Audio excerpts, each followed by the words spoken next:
ಚಿಕನ್ದಲ್ಲಿ ನೀವು ಎಲ್ಲರೂ ತಿಂದಿರೋಂಥ Little Hearts biscuit ನೆನಪಿರುತ್ತೆ ಅನ್ಕೋತೀನಿ. ಅದನ್ನು ರಿಕ್ರಿಯೇಟ್ ಮಾಡೋಕ್ಕೆ ಟ್ರೈ ಮಾಡಿದ್ದೀನಿ. ತುಂಬ ಚೆನ್ನಾಗಾಗಿತ್ತು. ಹೇಗೆ ಬರುತ್ತೆ ಅಂತ ತೋರಿಸ್ತೀನಿ ನೋಡಿ. ಹೇಗೆ ಕಟ್ ಆಗ್ತಾ ಇದೆ, ಕ್ರಿಸ್ಪಿಯಾಗಿ ಬಂದಿತ್ತು. ಹೇಗೆ ಮಾಡೋದು ಅಂತ ತೋರಿಸ್ತೀನಿ, ಬನ್ನಿ ನೋಡ್ಕೊಂಬರೋಣ.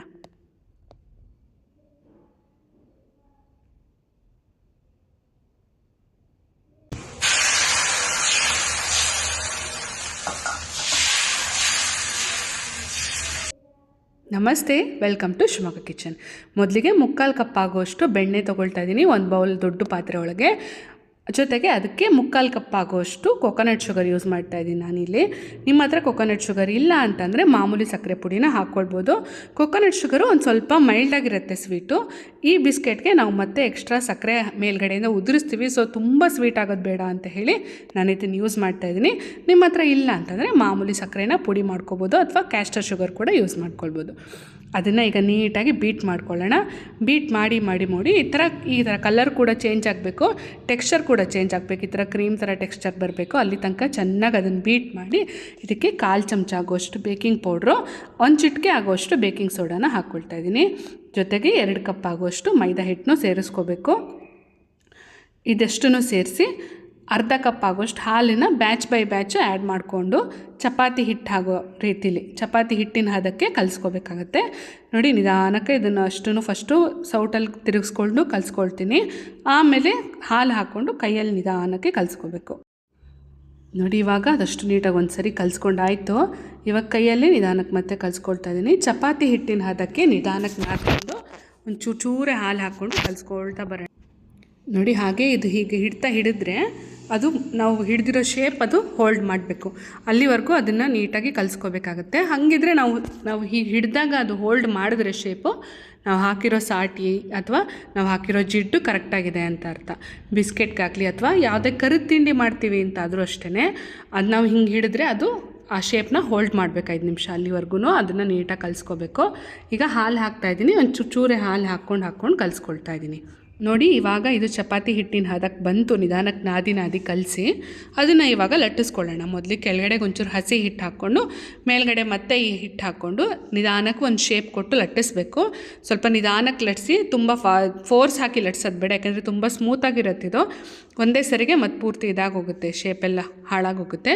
ಸೊ ನಿಧಾನಕ್ಕೆ ಒಂಚೂರು ಹಸಿ ಹಿಟ್ಟು ಮೇಲಿಂದ ಹಾಕ್ಕೊಂಡು ಲಟ್ಟಿಸ್ಕೊಂಡು ಅದ್ರ ಮೇಲ್ಗಡೆಗೆ ನಾವು ಚಿರೋಟಿ ಅಥವಾ ಇದಕ್ಕೆಲ್ಲ ಹೇಗೆ ಸಾಟಿ ಹಾಕ್ತೀವಲ್ವ, ಅದೇ ಥರ ಇದನ್ನು ಲಟ್ಟಿಸಿ ನಾವು ಒಂಚೂರು ಬೆಣ್ಣೆನ ಮೇಲ್ಗಡೆ ಶೇಪಲ್ಲಿ ಅದನ್ನು ಮಡ್ಚ್ಕೋಬೇಕಾಗುತ್ತೆ.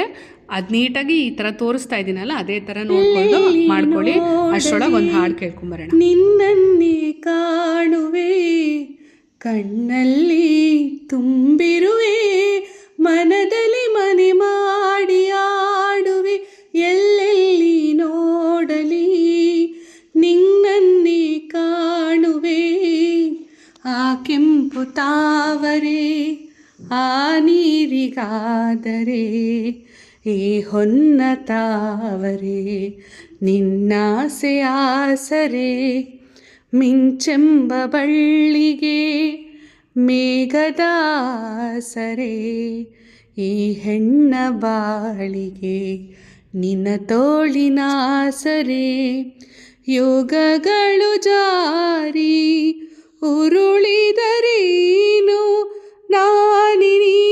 ನೀನೆ ನಾನು, ಆದ ಮೇಲೆ ಬೇರೇನಿದೆ, ಎಲ್ಲೆಲ್ಲಿ ನೋಡಲಿ ನಿನ್ನನ್ನೇ ಕಾಣುವೆ, ಕಣ್ಣಲ್ಲಿ ತುಂಬಿರುವೆ, ಮನದಲ್ಲಿ ಮನೆ ಮಾಡಿ ಆಡುವೆ, ಎಲ್ಲೆಲ್ಲಿ ನೋಡಲಿ ನಿನ್ನನ್ನೇ ಕಾಣುವೆ. ರವಿಯನ್ನು ಕಾಣದೆ ಹಗಲೆಂದು ಆಗದು, ನಿನ್ನನ್ನು ನೋಡದೆ ಈ ಪ್ರಾಣ ನಿಲ್ಲದು. ಕಡಲನ್ನು ಸೇರದೆ ನದಿಯಲ್ಲಿ ಕಾಣುವೆ, ನಿನ್ನನ್ನು ಸೇರದೆ ನಾ ಹೇಗೆ ಬಾಳುವೆ. ವಿರಹದ ನೋವ ಮರೆಯಲಿ ಜೀವ, ಹೂವು ಗಂಧ ಸೇರಿದಂತೆ ಪ್ರೇಮದಿಂದ ನಿನ್ನ ಸೇರುವೆ, ಎಲ್ಲೆಲ್ಲಿ ನೋಡಲಿ ನಿನ್ನನ್ನೇ ಕಾಣುವೆ ಕಣ್ಣಲ್ಲಿ ತುಂಬಿರುವೆ ಮನದಲ್ಲಿ ಮನೆ ಮಾಡಿ ಆಡುವೆ ಎಲ್ಲೆಲ್ಲಿ ನೋಡಲಿ ನಿನ್ನನ್ನೇ ಕಾಣುವೆ ಆಹಾ ಹಾ ಹಾ ಹಾ ಆಹಾ ಹಾ ಹಾ ಹಾ. ಹಾಡು ಕೇಳಿದ್ರೆ ಇಷ್ಟ ಆಯಿತು ಅನ್ಕೋತೀನಿ. ಇಷ್ಟ ಆದರೆ ಕಮೆಂಟ್ ಮಾಡಿ ಹೇಗನ್ನಿಸ್ತು ಅಂತ ಹೇಳೋದನ್ನು ಮರೆಯಲ್ಲ ಅಲ್ವಾ. ನಾವು ಪಾಕೆಟ್ ಥರ ಅದನ್ನು ಮಡ್ಚ್ಕೊಂಡಿದ್ವಲ್ಲ ಸ್ಕ್ವೇರ್ ಶೇಪಲ್ಲಿ, ಅದನ್ನು ಫ್ರೀಝರಲ್ಲಿ ಒಂದು 15 ನಿಮಿಷ ಇಟ್ಟು ತೆಗೆದು ಮತ್ತೆ ಲಟ್ಟಿಸ್ತಾ ಇದ್ದೀನಿ. ಫ್ರೀಝರಲ್ಲಿ ಇಡ್ತೀರಾ ಅಂದರೆ 15 ನಿಮಿಷ ಸಾಕು. ಫ್ರಿಜ್ಜಲ್ಲಿ ಇಡ್ತೀರಾ ಅಂತಂದರೆ 2 ಗಂಟೆ ಬೇಕಾಗತ್ತೆ. ಇದಕ್ಕೆ ಪರ್ಪಸ್ ಏನಪ್ಪ ಫ್ರೀಝರಲ್ಲಿ ಇಡೋದು ಅಂದರೆ, ನಾವು ಬೆಣ್ಣೆ ಹಾಕಿರ್ತೀವಿ, ಫ್ರೀಝರಲ್ಲಿ ಇಟ್ಟ ತಕ್ಷಣ ಅದು ಗಟ್ಟಿಯಾಗುತ್ತೆ, ನಾವು ಲಟ್ಸೋಕ್ಕೆ ಸುಲಭ ಆಗುತ್ತೆ, ನಾವು ಕೊಟ್ಟಿರೋ ಶೇಪ್ನ ಅದು ಹೋಲ್ಡ್ ಮಾಡುತ್ತೆ. ಹಾಗಾಗೋಸ್ಕರ ತುಂಬ ಮೆತ್ತಗಿರುತ್ತಲ್ಲ ಇದು, ಹಾಗಾಗಿ ಅದನ್ನು ಫ್ರೀಝರಲ್ಲಿ ಇಟ್ಬಿಟ್ಟು ತೆಗೆದ್ರೆ ಒಂದು ಸ್ವಲ್ಪ ಗಟ್ಟಿಯಾಗುತ್ತೆ, ನಾವು ಕೊಡೋ ಶೇಪ್ನ ಅದು ಹೋಲ್ಡ್ ಮಾಡುತ್ತೆ. ಈಗ ಸೈಡಲ್ಲಿ ಬಿರುಕೆಲ್ಲ ಬಿಟ್ಟಿರುತ್ತಲ್ಲ ಅದನ್ನೆಲ್ಲ ನೀಟಾಗಿ ಕರೆಕ್ಟಾಗಿ ಒಂದು ಶೇಪ್ ಕೊಟ್ಟು ನಿಧಾನಕ್ಕೆ ಲಟ್ಟಿಸಿ ಅದನ್ನು ರೋಲ್ ಮಾಡಬೇಕು. ನಾವಿಲ್ಲಿ ಲಿಟ್ಲ್ ಹಾರ್ಟ್ಸ್ ಬಿಸ್ಕೆಟ್ನ ರೀಕ್ರಿಯೇಟ್ ಮಾಡೋಕ್ಕೆ ಟ್ರೈ ಮಾಡ್ತಾಯಿದ್ದೀನಿ. ಸಾಮಾನ್ಯ ಇದನ್ನು ಪಫ್ ಪೇಸ್ಟ್ರಿ ಶೀಟ್ ಅಂತಾರೆ, ಅಂದರೆ ನಾವು ಪಫ್ಸ್ ತಿಂತೀವಲ್ವ ಬೇಕ್ರಿಲೆಲ್ಲ, ಆ ಥರ ಶೀಟ್ ಒಳಗೆ ಮಾಡ್ತಾರೆ. ಅದು ಎಲ್ಲರಿಗೂ ಸಿಗಲ್ಲ, ಎಲ್ಲರ ಹತ್ರ ಇರಲ್ಲ ಅಂತ ಹೇಳ್ಬಿಟ್ಟು ನಾನು ಹಿಟ್ಟೊಳಗೆ ಮಾಡೋಕ್ಕೆ ಟ್ರೈ ಮಾಡಿ ತೋರಿಸಿದ್ದೀನಿ. ಟೇಸ್ಟ್ ತುಂಬ ಚೆನ್ನಾಗಿ ಬರುತ್ತೆ. ಈಗ ಅದ್ರ ಮೇಲ್ಗಡೆಯಿಂದ ಸ್ವಲ್ಪ ಸಕ್ಕರೆ ಉದುರಿಸ್ಕೊಳ್ತಾ ಇದ್ದೀನಿ. ಮಾಮೂಲಿ ಮನೇಲಿ ಯೂಸ್ ಮಾಡ್ತೀವಲ್ಲ ಅದೇ ಸಕ್ಕರೆ, ಅದನ್ನು ಯೂಸ್ ಮಾಡಿಕೊಂಡು ಅದನ್ನು ಇದಕ್ಕೆ ಮೇಲ್ಗಡೆಗೆ ಹಾಕ್ತಾಯಿದ್ದೀನಿ. ಅದು ಹಾಕಿ ಆದ್ರ ಮೇಲೆ 2 ಕಡೆಯಿಂದನೂ ಅದನ್ನು ರೋಲ್ ಮಾಡ್ಕೊಂಬರೋಣ.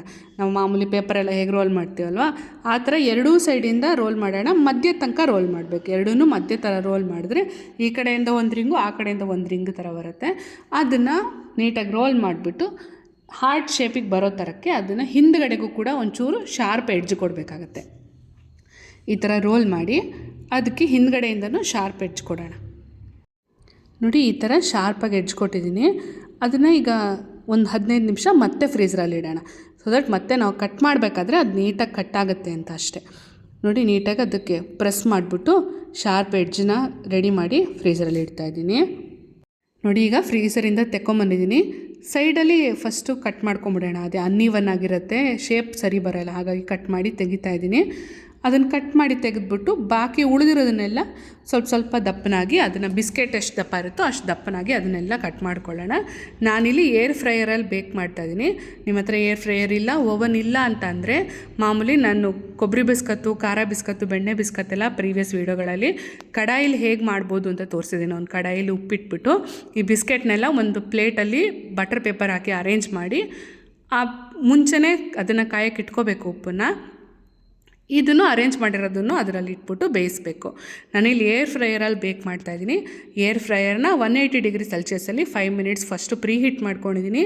ಈಗ ಬಿಸ್ಕೆಟ್ನೆಲ್ಲ ಅದರಲ್ಲಿ ಅರೇಂಜ್ ಮಾಡಿಬಿಟ್ಟು ಕೆಳಗಡೆಗೆ ಒಂದು ಸ್ವಲ್ಪ ತುಪ್ಪ ಹಚ್ಕೊಂಡಿದ್ದೀನಿ. ಬಿಸ್ಕೆಟ್ನೆಲ್ಲ ಅದರಲ್ಲಿ ಅರೇಂಜ್ ಮಾಡಿಬಿಟ್ಟು 170 ಡಿಗ್ರಿ ಸೆಲ್ಸಿಯಸಲ್ಲಿ 12 ನಿಮಿಷ ಬೇಕ್ ಮಾಡಬೇಕಾಗತ್ತೆ.